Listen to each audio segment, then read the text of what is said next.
Hello guys, bale meron akong dinidesign ngayon na, na aircon, no? Supply and install. Kaso may konting complications dahil yung machine room niya ano siya, walang ventilation, so kulong na kulong, pero meron namang louver. So tingnan nyo guys kung yung idea ko kung okay. So ang bala kong ilagay dito is multi-split na 3 horsepower. So isang 2 HP, isang 1 HP, tapos isang ceiling mounted na 3TR or 4 HP. So yun guys, isang multi at isang 1:1. So mga din dalawang outdoor ilalagay sa machine room. So ganito siya guys. So guys, ito yung sinasabi kong kwarto, no? So dito, ito isang kwarto. Bala ko ilagay dyan is 2 HP na wall. Tapos ito naman yung isang kwartong maliit. So dyan ay 1 HP. Ngayon, bali yan yung multi, yan yung magkasama, itong dalawa. Tapos ito yung ceiling mounted na 3TR.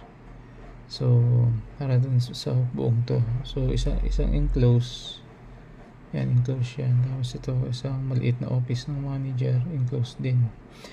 So ngayon, nandito yung machine room, nandito yung condensing area. So ngayon,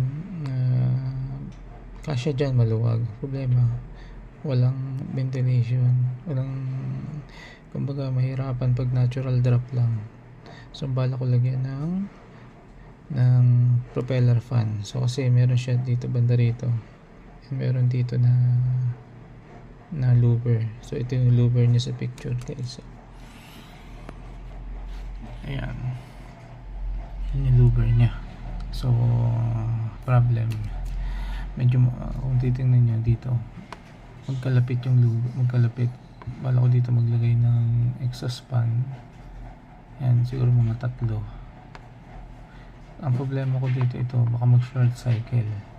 So pag higop ang hangin dito, papasok din yung hangin, mag shortcut pa ganun. So mag high pressure pa rin. So bala kong solution para hindi magkaganon is yan, ito dito, bala kong lagay yung unit dito, yan, yung isa, tapos yung isa dito. So yan, tapos nandito yung louver, di ba? So yung isa, yung exhaust nandito, nandiyan yung fan, 3. Tapos yung isa, ang gagawin ko dito, lalagyan ko ng duct na para hindi siya mag short cycle, or lalagyan ko ng saktong ng division. Kumbaga itong na to, itong buong to na na nasa likod niya yung isa, yung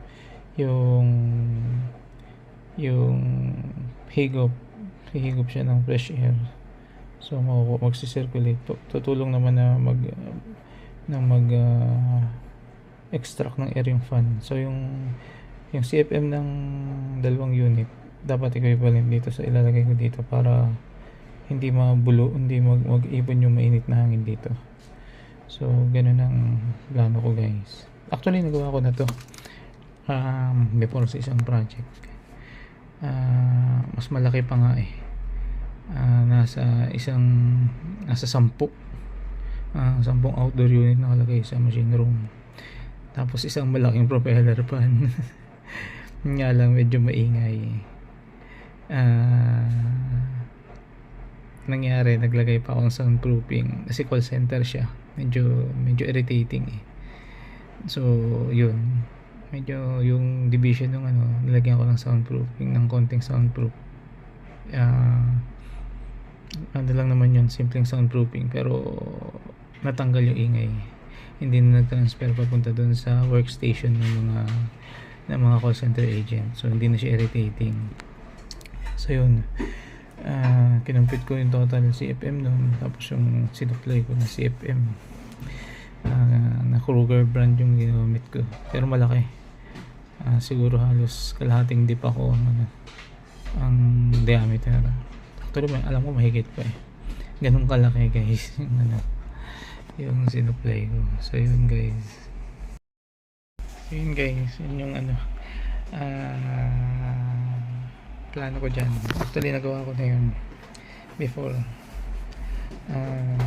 Gusto ko lang yung comment nyo kung may experience kayo dyan sa ganyang class ng installation. Pero nagawa ko na yun. Mas malaki nga na units, patong-patong yun before.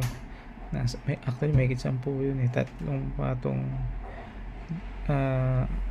tatlong patong na outdoor, tapos 4 na hilera siya, ganun ang tapos binlock ko yung sineparate ko yung pag ng supply.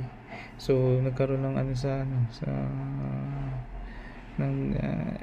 ng pot ng parang daan papunta doon sa likod ayun kasi kailangan ma-enclose mo yung likod ng outdoor, nakukuha lang siya doon sa fresh air para hindi maghalo, kasi pag naghalo yan magkakaroon short cycle So ganun ang ginawa ko. So magkaka high pressure, magkakanta sira-sira ng unit compressor lahat. So yun, at hindi lalamig, for sure hindi lalamig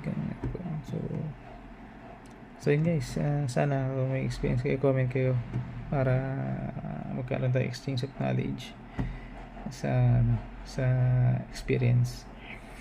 Yung kumbaga may theory tayo, tapos yan nyo kung ano yung inyong nagawa before.